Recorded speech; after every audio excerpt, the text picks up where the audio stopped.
one question that comes up all the time is why focus on the independent fundamental Baptist movement, and why focus specifically on that, pretty small denomination. Abuse is a problem everywhere. It's in public schools. It's, all these different places. And the reality is, I think that just like there's specialists for medical problems, there's specialists for, every kind of business problem. I think there need to be specialists when it comes to abuse, because when you broadly talk about something, you don't see any real change happen. You have to focus in on, and especially if you're someone who was in that denomination, nobody is going to be able to speak to it more effectively than you. And the cultures that create that kind of abusive environment is going to be different depending on what denomination you were in. I'd be lost talking about Catholic abuse. I have no idea how the structure works there. But get me talking about this, I can tell you exactly how it works from top to bottom and really give you a good explanation of why this happens.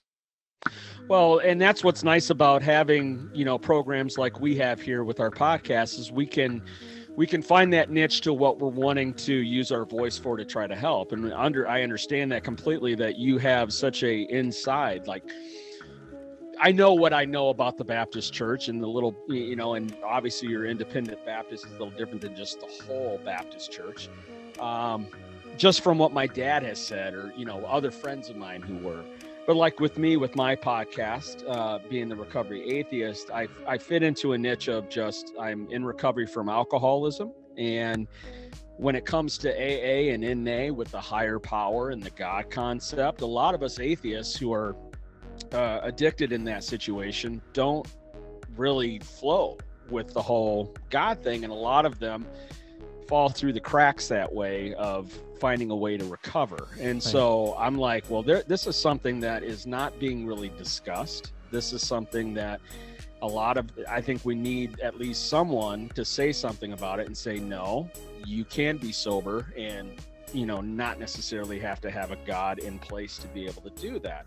So I see what you're saying. That way, is that being that you're able to narrow it down to what not only do you know what you're talking about, because was who you are and who you were, but two, then that way you can get more of a focus set up on just that issue rather than the broad stream of it. And then, like you said, it just kind of it's missed. It gets missed and over.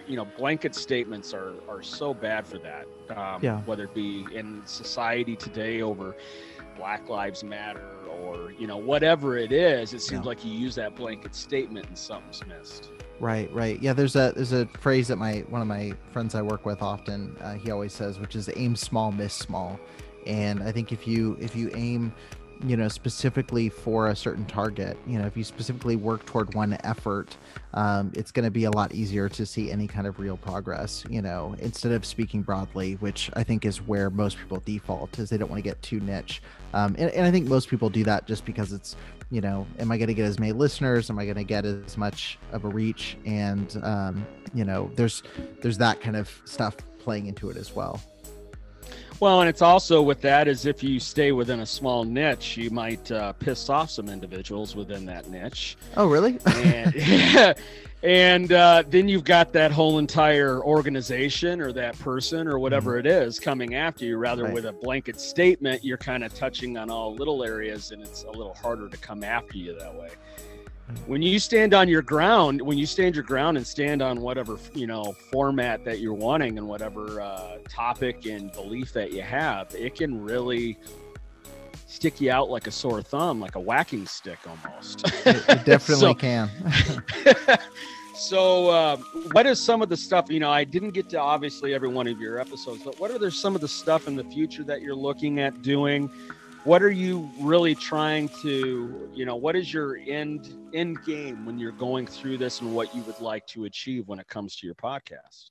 Yeah, I mean, the number one goal is going into year one. So starting January 5th of 2020. And I say this like it was such this big plan and master design. I was just getting it going.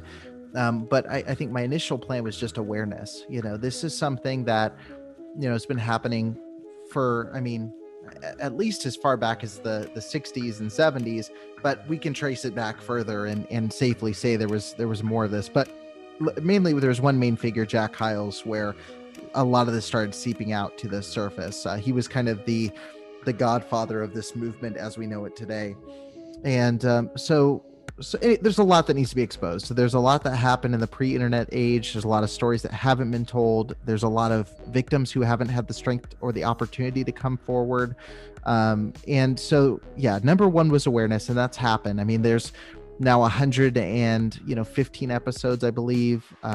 Probably about 100 of those are actually interviews with victims. But moving into the end of last year and going into this year, it's really been a matter of wanting to equip people. And when I say equip, I mean to, bring on experts who can help survivors not just tell their story, but start, working on the process of recovery, working on the process of, addressing that trauma, learning how to identify, how to cope, how to set boundaries with family, how to set boundaries with abusive churches and ministries. And so there's a lot of those conversations happening. And then also just really equipping those who are the good guys in the church world, ministry worlds, and beyond, to know how to identify, abusive behavior, know how to deal with victims who've been abused, and answer those questions. And so I really pivoted from just bringing on survivors to talk about surviving, and, have also started incorporating I actually just had someone who's an expert in addiction, because that's often a side effect, a ramification of abuse. I've talked to people who are trauma therapists, religious trauma therapists. I had somebody on to talk about, conservative politics and the role that plays in some fundamentalist Christianity, and the way we view women, the way we view race. And so really just now it's just doubling down and letting people know, like, hey, beyond just surviving, if we're going to actually start thriving and start moving on from this and moving past this and making progress, we have to start bringing in experts who know how to handle these situations. So education is huge coming into this year, and my guest lineup for this year is already incredible. Like, there's so many great educators, authors, and experts on the lineup right now.